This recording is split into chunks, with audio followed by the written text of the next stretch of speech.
Washaya umsombuluko ongaliyo mbukeli bekuyimpela sonto endeke kwabanye kwazise phela bebematasa ke ngezinto ezahlukahlukene. Uyabona njengamanje Nkosi yami sebeyayihudula sekumele ukuthi bavukeke baye emsebenzini. Lithini ikhanda lapho? Lithi nke akungeni kwasakudla. Wakusizike ngoba kumele uye emsebenzini ishona khona. Igama lami nguNonxolo kwaMwalihle abangane limhlophe qwa. Kanti ke igama lohlelo mbukeli Ekhaya Jikelele kuningi esikuphathele khona ohlelweni Iindaba ezemidlalo njalo sawubona. Sawubona na. Yebo. Unjani? Hayi siyaphila. Hayi ngiyabona uyaphila. Bukeli ke masibotise ngalensasa kumakhaya ngamakhaya kwindawo ngendawo. Singena ke kwinkqubo yethu yeEkhaya Jikelele. Sininzi ke izinto ezithe zenzeka kule mpela veki sisuka kuyo eziquka kaloku ukubhiyozelwa kosuku labantu abaphila nokukhubazeka. Elinye ke lamanqaku athani kumdla koko kusemdleni woluntu kokuba kaloku inkundla ephakamileyo ePitoli igqibe ngelithi inkqubo kacimicimi wombane ayihambisani konke nomgaqo siseko welwi nanjengoko kaloku inyasha amalungelo abantu. Kuninzi ke mbukeli esakuphathela kona njengoko ekutshilo ugxa wam. Ewe kaloku ndimlo ukhelosa kalubisi umadlongothi amathenga wetyala masijonge eziphala phambili kule yure.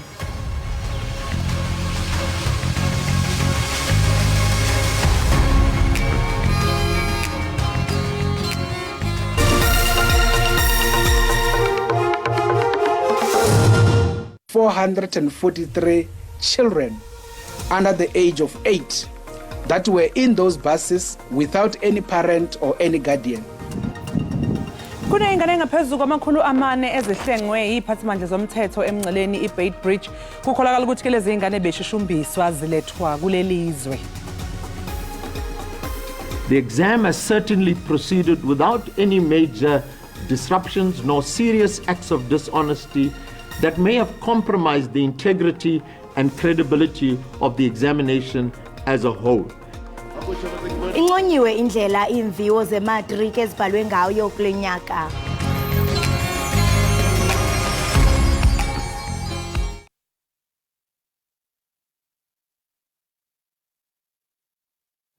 Kuhlengwe ingane ezingamakhulu amane namashumi amane nantathu emngceleni iBait Bridge okungumngceleke ohlukanisa iningizimu Afrika neZimbabwe.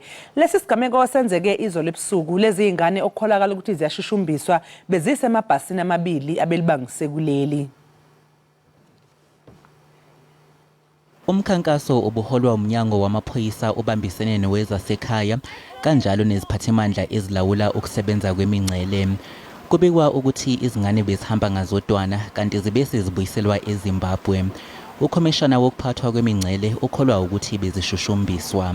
They were able to stop and search about 42 buses trying to enter the Republic, and out of that we found 443 children under the age of 8 that were in those buses without any parent or any guardian. Kusenjalo abezokuphathwa kwemingcele bavivela isikhathi samaholiday asehlobo. So in this period of 2023-2024, we anticipate a full recovery to the pre-COVID average number of about 6 million people who are supposed to be moving out of our ports in this period. Ngalesikhathi kuzokwelulwa amahora okusebenza ezindaweni ezithathwa njengezibucayi emingceleni yezwe kuphinde kujutshwe nezisebenzi ezengeziwe. We will be deploying additional 380 additional personnel to the selected busiest ports of entry to assist with the delivery of services as well as the provision of technical support during this period. Uqhube wathi bakulungele ukubhekana nohlelo lokucisha konga ugesi kanti bangaphezulu kwezinkulungwane ezingama-50 abantu asebevinjelwe ukungena kuleli ngokungemthetho kusukela ngoMbasa walonyaka. Iqhatyelwe izandla indlela iimviwo zematriki ezibhalwe ngayo kulonyaka. Umphathiswa wemfundo esiseko uNG Mutshekga uthi yonke into ihambe njengoko becwangcisiwe. Lezi vivinyo bezingenazo izihibe ezijwayelekile kweminye iminyaka. Kulonyaka akuputshukanga ngisho elilodwa iphepha.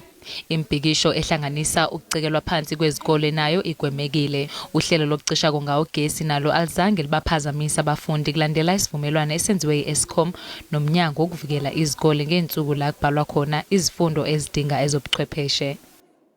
The exam has certainly proceeded without any major disruptions nor serious acts of dishonesty that may have compromised the integrity and credibility of the examination as a whole.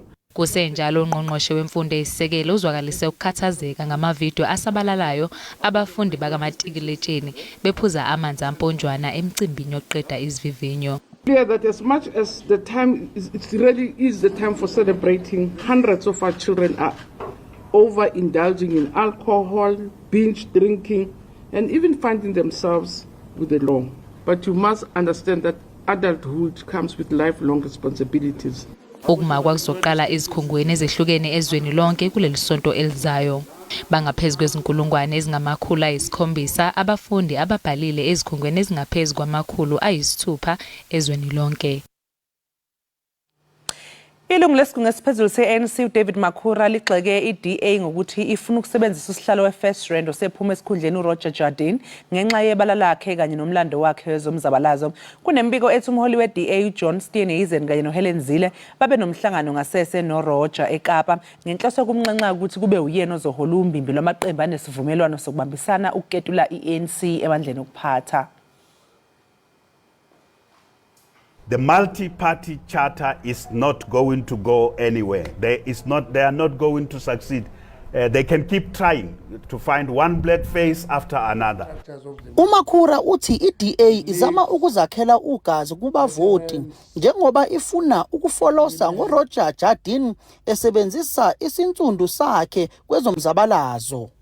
Parties that are part of the multi-party charter are trying to find some credible black people that they will make their face. Their agenda is different. Their agenda is to hold back the march forward, the transformation of our country. But they are looking for candidates. Is it new? No, they have done that before. They tried, Helen Zille tried to get Dr. Mampela Rampela as a public face of an agenda of the DA. Odabeni lokubambisana kwe-ANC ne-EFF komasipala abathile KwaZulu-Natal kanye nase-Gauteng, uMakhura udalule ukuthi lesivumelwane sifana nenhlekelele. I-ANC yabucubungula kabusha ubudlelwane bayo ne-EFF. We have criticized a coalition with the EFF is absolute disaster. But we also say the DA is an anti-transformation force. Working with the DA will be an absolute disaster. Amaqembu amaningi ezombusazwe asengene esigabeni sokukhankasela ukhetho langonyaka ozayo. Ngingosamkela Maseko ngibikela izindaba ze-SABC eBoksburg. I-SACP ithi ayikatshintshe ekufuneni ukuhlengahlengisa umfelandawonye ne-ANC neCOSATU nanjengoko kujongwe kunyulo lukazwelonke kunyaka ozayo. Isigungu esiphezulu esithatha inqumo ze-SACP sithi ukuhlelwa kwabusha kwalomfelandawonye kufanele kubandakanye ukubamba iqhaza into nokubalwa kuzo uhlu lokhetho okufanele libandakanye ukusebenzela abantu ngobuhlakani. Everyone on the list must be subject to the accountability to the alliance and the people over and above their individual alliance partner. What the representative will say in legislative and executive organs of the state must also reflect the perspectives of the people at large and the alliance as a whole, as opposed to one alliance partner. Lenhlangano iphinde yagcizelela ukuthi kufanele bathathelwe inyathelo laba bathinteka ekukhwabaniseni amandla erandi. They must be charged with corruption. While fining the banks and other traders is important, the fines are too low, mostly at 10% of their annual turnover, and must be increased. Moreover, alone the fines are not enough to deter the manipulation of our currency, given the astronomical profits that the implicated banks control. Odabeni lwaseMiddle East SACP iphinde yaqinisekisa ukweseka kwayo abantu basePalestina. Israeli leaders must be held accountable for this genocide. The Central Committee also reaffirmed its support for the intensification of the boycott, divestment and sanctions campaign against Israel. The SACP will push this campaign forward.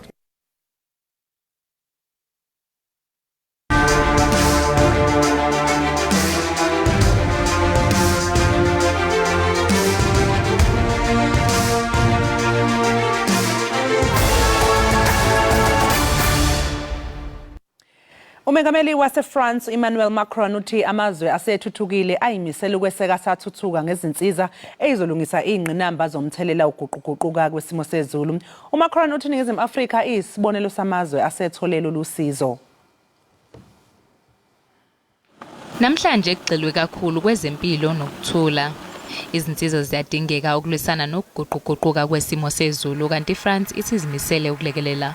This is an international community work, and I think we have to commit and to help emerging and developing countries to do much more by getting more finance. We need more solidarity for that. And this is exactly what you signed in South Africa with the JETP initiative. I put $1 billion on your transition precisely for this reason. Umkhakha wezamabhizinisi ezwenikazi Afrika nawo uthi umungomumo ukufaka isandla. Africa bears the brunt of climate crisis, and Africa should be at the table, and that's why COP28 is very good. That Africans are here. We should be part of the solution because we're suffering. We suffer a lot more than we contribute. Izikhungo zemali kuleli zwekazi zifuna ukusebenzisana nezikhungo zakwamanye amazwe. And that's why the African Development Bank launched a very bold program together with the Global Center on Adaptation called the Africa Adaptation Acceleration Program, or we call it simply AAAP, is to mobilize $25 billion to support African countries to adapt to climate change. And by the way, that is the largest effort on climate change globally. Lezi ke ngezinye zezinto abahambele lenqungquthela abazobe bezidingida kulezi insuku ezizayo. Ngethemba lokuthi iCOP28 izoba yimiphumela emihle.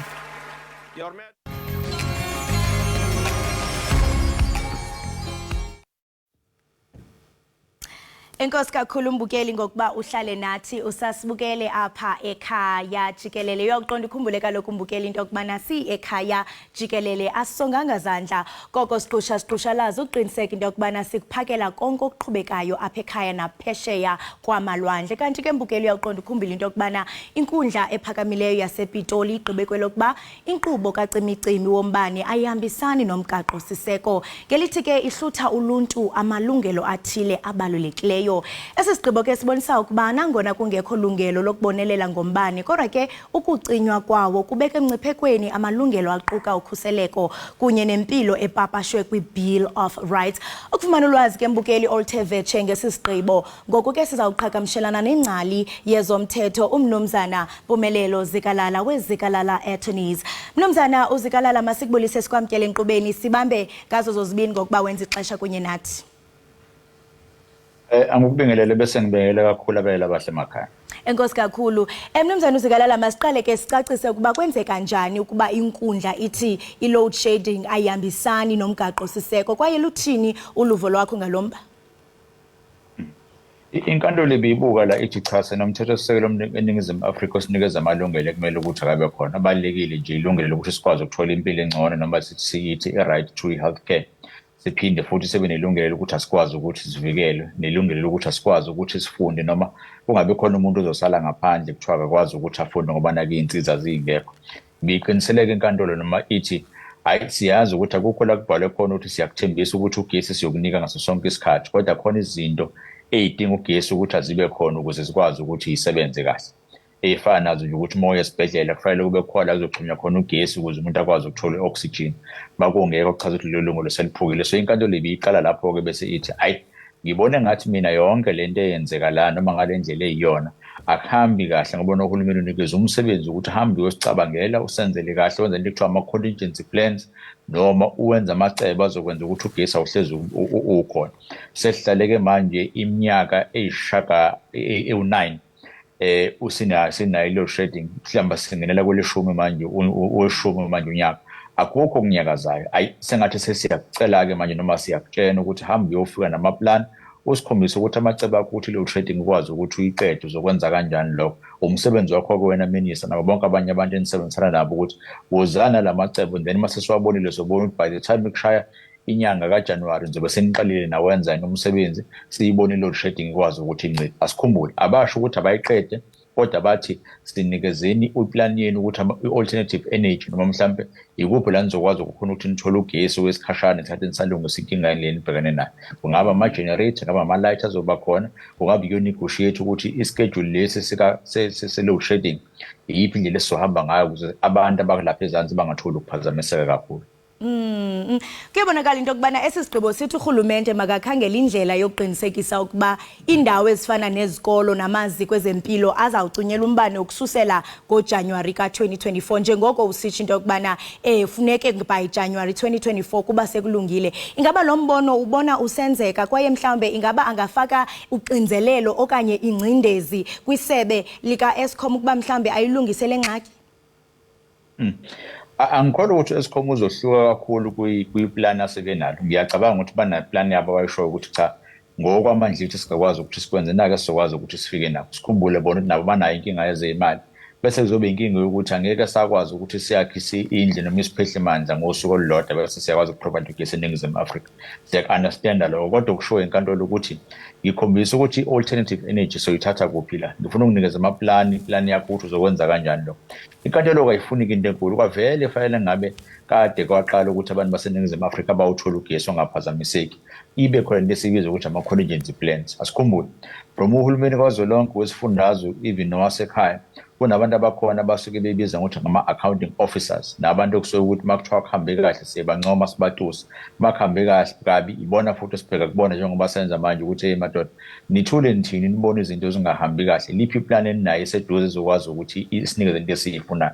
Kufanele ngabe ngale weekend besiphuma kuyona yonke leminyango esikhuluma ngayo noma ubukhuluma ngayo ibhedlela kungaba iy'kole kungaba amaphoyisa bebehlangene beyo-check ukuthi sinama-police stations amangaki kulama police station banganani abangenabo ama-generator makuthiwa siyawathenga manje imali yakhona izovela kuphi makuthiwa fanele senze into ekuthiwa i-emergency procurement soyenza kanjani ekufanele siyigadeke kodwa nayo ngoba sesibonile ukuthi isikuyasilimaza lapha ngaphambilini nakade khona ukhuvethe abantu bayisebenzisela ukuthi bakwazi ukuthi benze inzuzo banothe ngemali kahulumeni kufanele ngaba bakwenzi lokho. So yizona izinto abangakwazi ukuthi bazenze kwenzela ukuthi le deadline ebekiwe yangoJanuwari bakwazi ukuthi hayi bayigcina mase bebuyela enkantolo bathi hayi inkosi enkantolo senze konke bekufanele ngabe siyakwenza umholo wethu nje wangoDisemba nangoJanuwari siwuzwile ukuthi siwusebenzele buka kuyakhanya kukhula cishe khona kulezi ndawo buka wakhala ngaze ekuqaleni.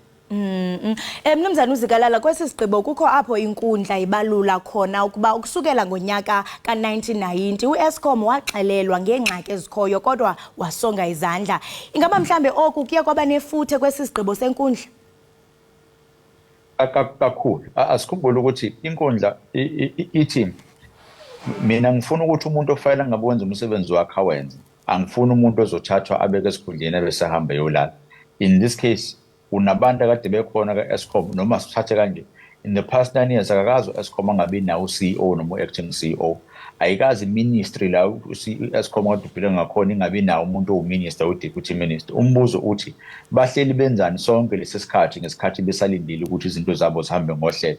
Yindaba bengayilungisa izinto khona zizokwazi ukuthi zibe right. Yindaba bengenzanga sure ukuthi ngesikhathi sivele inkinga ile shedding ngonyaka wesithathu nowesine even nowesihlanu akhona lamaplan azowabeka ukuthi yimbi indlela esizokwenza ngayo izinto zikwazi ukuthi sihambe ngohlelo.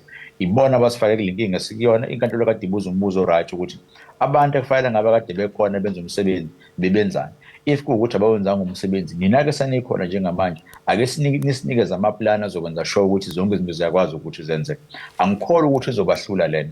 Sibonile ngesikhathi sokhuvethe akekho umuntu wayelindele kodwa zakwazi ukuthi indawo eziningi zikwazi ukuthi isababi yize noma mhlambe kwakho kakhulu then kwakuplaniwe kodwa kwakwazi egcineni ukuthi izinto zikwazi ukuthi zihambe ngohlelo.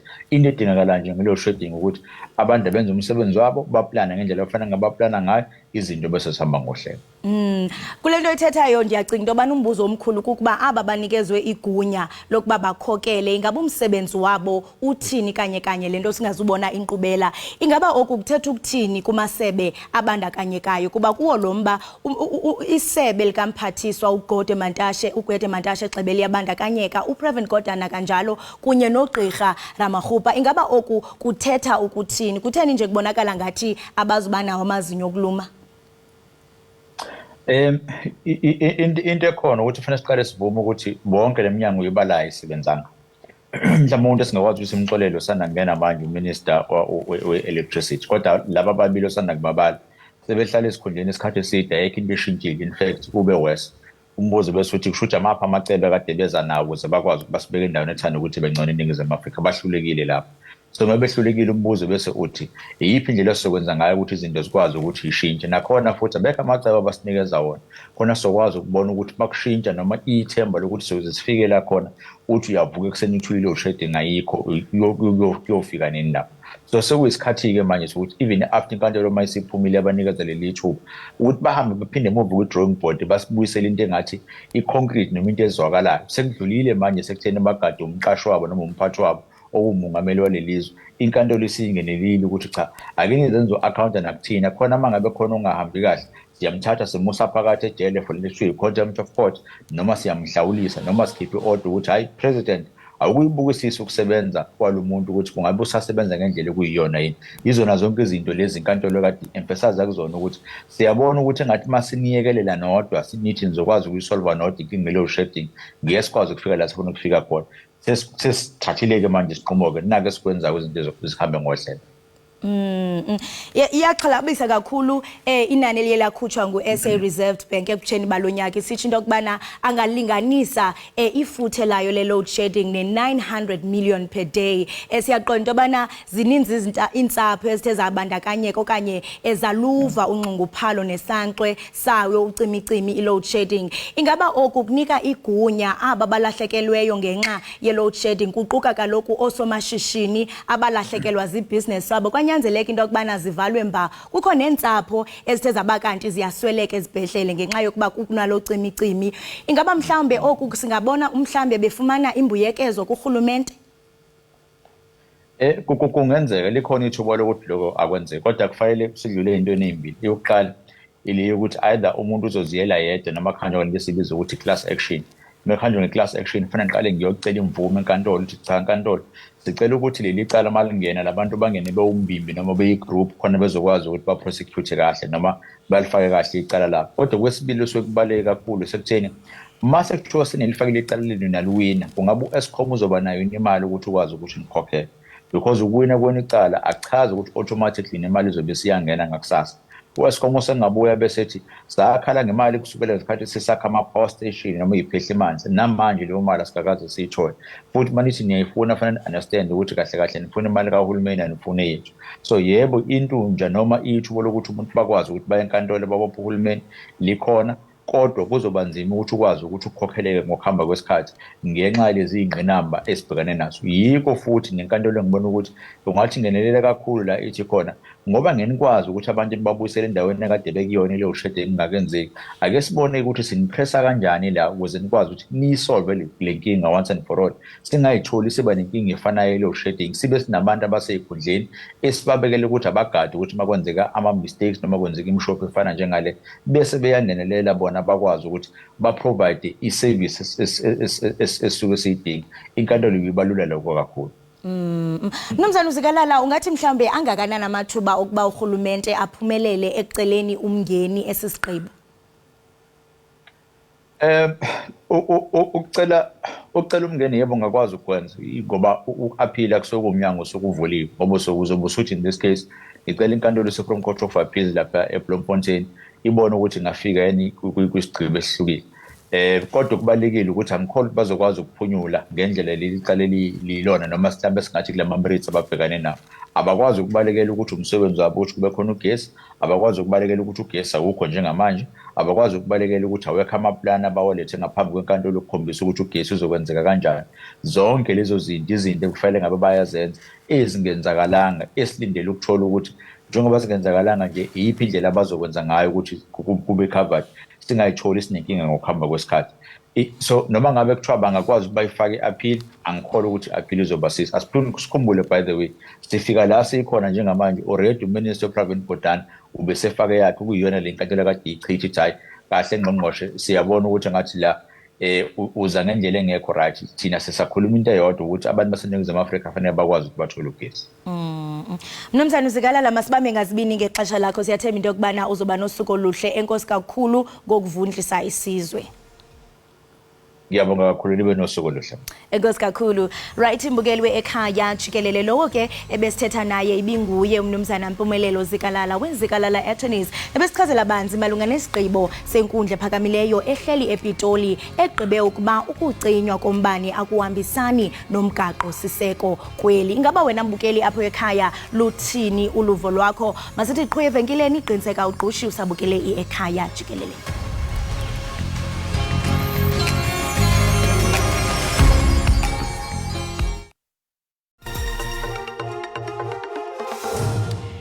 Banyana yenza amalungiselelo omlenze wesibili womdlalo wokuhlungela iWomen's Africa Cup of Nations lapho izogadulisana khona neBurkina Faso eAtteridgeville namhlanje ntambama.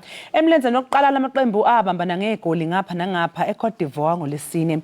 uDesiree Ellis nezakhe ke bakulomdlalo nje bangenhla ngenxa yokuthi baphumelela ukuthola igoli ekuhambeni uma sebegijima enkundleni iLucas Moripe Stadium ngehora lesithathu ntambama khona namhlanje. Iqembu lika Ellis lazi kahle kamhlopheke ukuthi makhulu amathuba ukuthi lo mdlalo udlulele esikhathini esengeziwe unompempe nakuba lizobe lidlala ekhaya. Iqembu ke elizodlumhlanganiso lizozibekisela indawo emqhudelanweni we-2024 Women's Cup of Nations ozoba seMorocco. Kulindeleke ukuthi banyana ibambe iqini kulomdlalo kwazise phela yilona iqembu elizobe livikela isicoco seAfcon kwabesifazane. Lo mdlalo ke mbukeli uzosakazelwa wona bukhoma ku-SABC 3 namhlanje ntambama.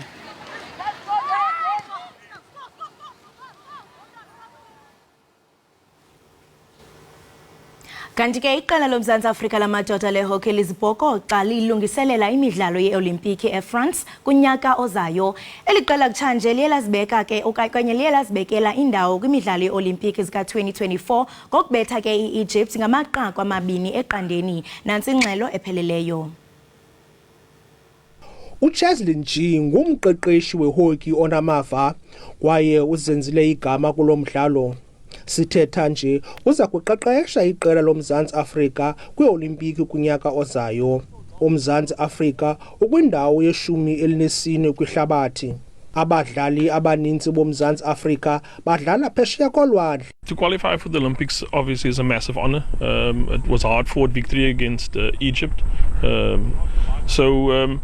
For us, it's to back ourselves as we normally do and give it our best. The last time we were at the Olympics, we won Germany for the first time. This time around, we would like to make a quarter-final at least. Omnye omdlali ofuna ukuzenzela igama kwihockey kukamva Jikelele. Lo kaJikelele utshunjwe kwiqela loMzantsi Afrika invitation eliza kuqhubisana neChina kwinyanga ezayo. Ndiyavuya kakhulu manda. Nisemncinci and I think bathatha ichance and izobe experience for mina, so ndiyavuya kakhulu ta. I've known Cheslin G since the age of 4 or 5, obviously playing for the same or being part of the same Calvin hockey club, the same club. We've known him for a while, been working with him since club days, and obviously moving to NMU, worked with him for 2 years, and yeah, he's brilliant. I would say the best hockey I've played so far has been under him. Iqela loMzantsi Afrika eliqeqeshwa nguCheslin G liza kuqhubisana neFrance, Netherlands kunye neIndia ngoJanuwari eKapa. Ndinguzolani Moya weendaba ze-SABC ndiseGqeberha kwiphondo leMpuma Koloni. Kufanele silwe siyabumbana kodwa uma kufanele siqashane emsebenzini kunzima. Kubhlungu ungasebenzi kakhulukazi uma ungenawo umatikuletsheni. Bekufanele sibumbane okukashwini nomtekhala kwakhala isiginci senhlupheko yadansi iNingizimu Afrika kanti sidansela ingoma ezohlukanisa ukufa nokuphila. Kwagcwala kwenyakanyaka nomshefane eindaweni zokudla nokucisha ukoma. Bantu abami niyona hayi ngoba ngisena kunikhuza nami lento yenzeke ngathi iphupho. Bengalele nami izinyembezi ngilokhu ngiyisula. Inhlupheko isikhombe ngezulu zandla kancane kancane thina bendle emnyama siyaphangalala. Nkosi ungcinile kuba bonke ubhlungu ontanga yami bewushiya lo mhlaba. Wena wenza icebo lokuthi ngilibole namhlanje ilanga. Sekuyihora lezinkanyezi nokuyilapho ke izinkanyezi zikhazimula khona.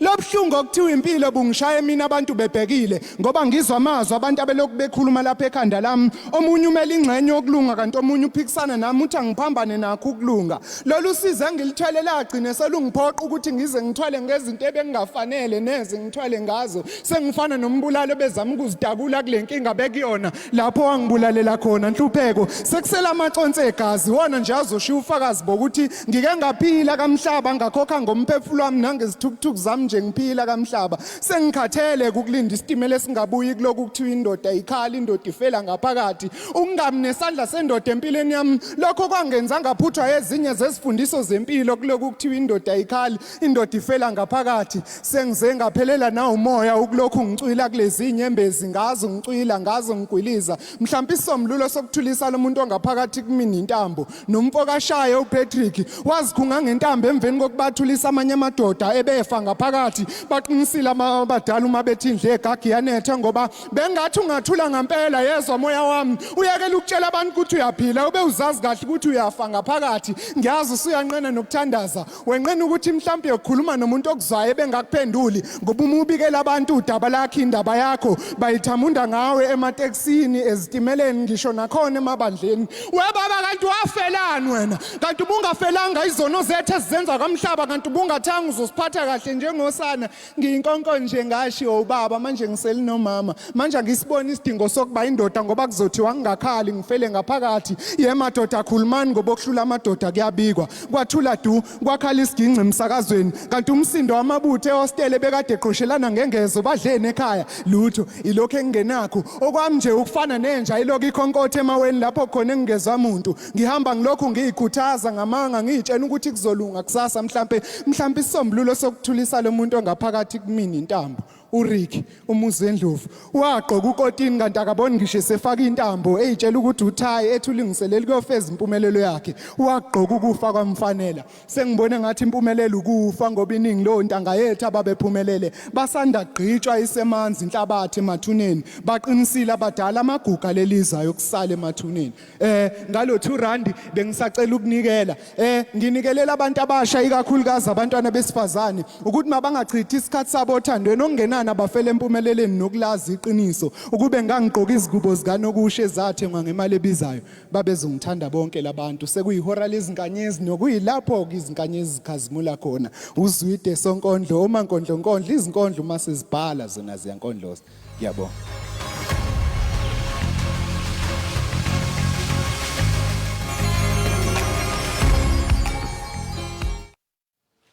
Siphinde sikwamukele embukeli ekhaya Jikelele sibonge kakhulu ngokuthi ke uhlanganyele kanye nathi khumbula ukuthi sikhona lapha ku channel SABC lihayi kanjalo na ku SABC Plus wena nje kwakho ukuthi udownload i-app ebese ke uzokwazi ukuthi usibukele noma ngabe ukuphi na mangabe ke siqhubekela phambili ngezindaba esiniphathele zona mbukeli ngomfumfu iqembu lezombusazwe inkatha Freedom Party lifungise uMusa Zondi njengelungu lesishamthetho sesifundazwe umfundisi Zondi ke ungomunye wamalungu aqavile namadala eqenjini inkatha Freedom Party kumangaze abaningi ke ukubuya kaMfundisi Zondi kwezombusazwe njengoba ashiya ngonyaka u2011 ingabe yini ke le eyenze ukuthi abuye kwezombusazwe kanye nasekhala lakhe lidala okuyi-IFP kuzolisiza ngani ke iqembu ubuya kaZondi nanokuthi nje ke sikhona yini isikhundla asigaqele njengoba ebuya nje ukutholaka kabanzi ngalokho sixhumana naye umfundisi Zondi lapha ekhaya Jikelele umfundisi Zondi asikubingelele sikwamukele lapha ohlelweni sibonge kakhulu ngesikhathi sakho